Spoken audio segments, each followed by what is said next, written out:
Hello नमस्कार, स्वागत है आप सभी का हरियाणा के मुख्य समाचार की ताज़ा बुलेटिन में। इस वीडियो में जानेंगे हरियाणा की टॉप 10 फटाफट ताज़ा खबरें। अगर आप हरियाणा के किसी भी जिले से इस वीडियो को देख रहे हैं तो वीडियो में प्यारा सा लाइक कर दें, वीडियो को शेयर जरूर किया करें। शुरू करते हैं हरियाणा के मुख्य समाचार की पहली बड़ी खबर से।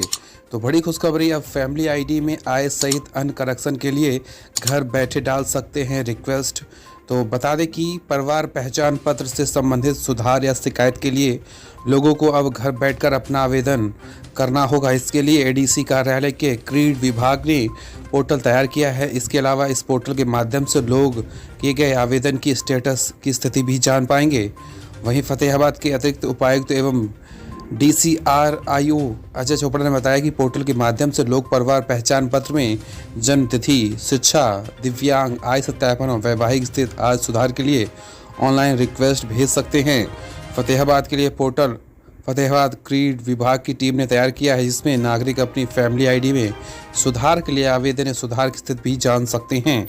खेल खेल में शिक्षा देने की तैयारी, मिट्टी में अंगुली घुमाकर पहली व दूसरी कक्षा के बच्चे सीखेंगे अक्षरों की वर्णमाला। स्कूलों में अगर रेत, मिट्टी, आटा व सूची में छोटे बच्चे अंगुली घुमाते हुए नजर आएंगे तो हैरान मत होइएगा, क्योंकि शिक्षा विभाग निपुण हरियाणा मिशन के तहत पहले से तीसरी कक्षा तक के बच्चों को मिट्टी आटे में अक्षरों की बनावट व गठन के बारे में जानकारी देने वाले हैं। छोटा बच्चा मिट्टी आटे में ही अक्षरों पर जल्दी उंगली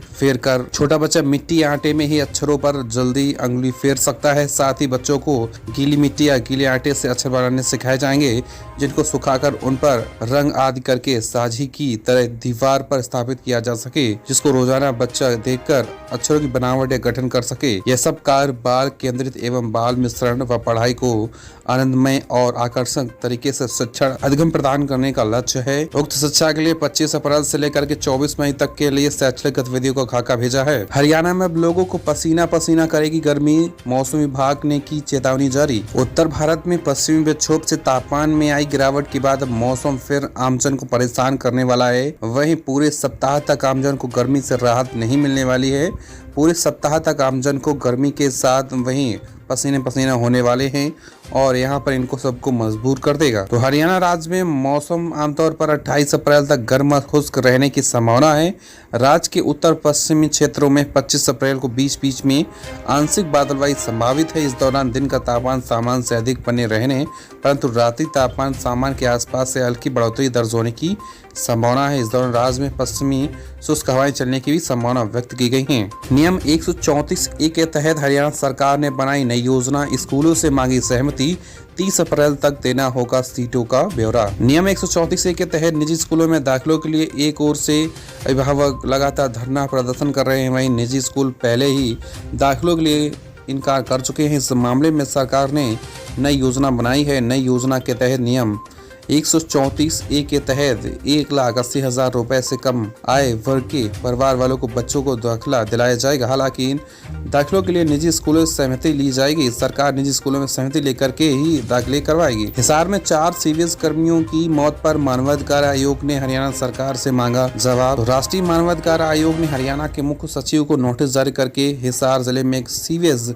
टैंक की सफाई के दौरान 4 सफाई कर्मियों की मौत के मामले पर विस्तृत रिपोर्ट मांगी है।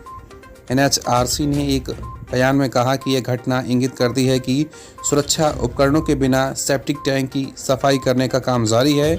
NHRC ने कहा कि उसने एक मीडिया रिपोर्ट का स्वतः संज्ञान लिया है। इसमें हिसार के बुद्धखेड़ा गांव में एक सीवेज टैंक की सफाई के दौरान जहरीली गैसों के कारण 4 सफाई कर्मचारियों की मौत होने के मामले पर प्रकाश डाला गया है। दिल्ली में हुआ चिंतन मंथन, हरियाणा कांग्रेस अध्यक्ष का ऐलान जल्द, इनका नाम सबसे आगे। हरियाणा प्रदेश कांग्रेस अध्यक्ष पद पर नई नियुक्ति को लेकर के चिंतन मंथन का दौर जारी है।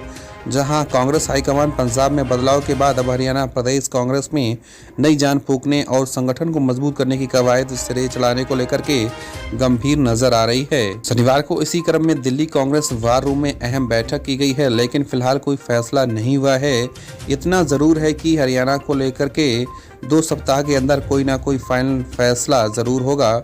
सूत्रों का कहना है कि शनिवार को दिल्ली में आयोजित बैठक के दौरान नेता विपक्ष और पूर्व सीएम भूपेंद्र सिंह हुड्डा के अलावा AK एंटनी, KC वेणुगोपाल, अंबिका सोनी, अन्य कई नेता मौजूद रहे हैं। बताया गया है कि भूपेंद्र सिंह हुड्डा ने इस बैठक के दौरान अपनी राय रखी और विधायकों को वहीं सलाह मशवरा करने के लिए साथ साथ कई सुझाव भी दिए हैं। तो इसमें पूर्व विधायक उदय भान का भी नाम सामने आया है। गुरुग्राम कोर्ट का बड़ा फैसला, मां सहित 2 बेटों की हत्या में 5 लोगों को उम्र कैद की सजा।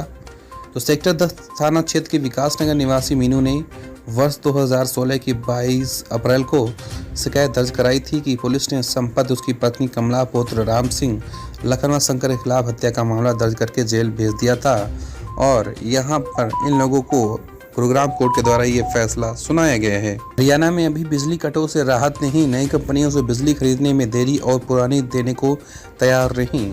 तो हरियाणा की बिजली उपभोक्ताओं को अभी बिजली कटों से राहत मिलने के आसार नहीं हैं।